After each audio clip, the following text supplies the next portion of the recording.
Afternoon, শুভ দুপুর বন্ধুরা। তোমরা সব কেমন আছো? আশা করি তোমরা খুব ভালো আছো। আমিও মোটামুটি আছি, চলে যাচ্ছে। তো দেখো, আজকে তো সোমবার, আমাদের নিরামিষ। তো চলো সোমবারে কি কি হয়েছে তোমাদের বলে দিই। তো দেখো, গোবিন্দভোগের চালের হচ্ছে খিচুড়ি হয়েছে, দেখতেই পাচ্ছ। এতে ঘি দেওয়া আছে, ঠিক আছে। আর এটা হচ্ছে দেখো আলু ভাজা, এই যে সারি সারি করে আলু ভাজা সাজিয়ে নিয়েছি। আর আজকে পুজো টুজো ছিল, কিছু বেশি কিছু হয়নি। আর এদিকে হচ্ছে দেখো পাঁপড় ভাজা, এই যে খিচুড়ির সঙ্গে ভালো লাগে, জানোই পাঁপড় ভাজা দারুণ লাগে।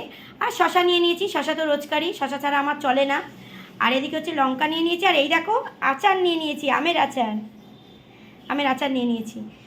তো চলো আমরা তো খাওয়া দাওয়া করে নিই, কেননা পুজো টুজো করতে একটু দেরি হলো, তাই জন্য আজকের হচ্ছে খিচুড়ি, আলু ভাজা, পাঁপড় ভাজা, শশা, লঙ্কা আর আমের এক টুকরো আচার নিয়ে নিয়েছি।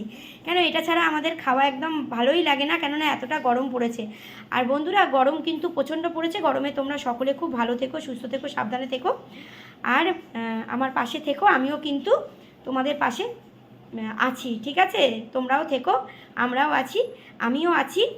আর চলো না, আমরা সবাই মিলে একসঙ্গে হাত ধরে এগিয়ে যাই। চলো। তো চলো, তোমাদের যাদের যাদের খাওয়া দাওয়া হয়নি ঝটপট যাও, খাওয়া দাওয়া সেরে নাও, আমিও খেয়ে নিই।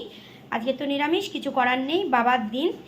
তো চলো, পরে আবার কথা হবে। তোমরা সকলে ভালো থেকো, টাটা।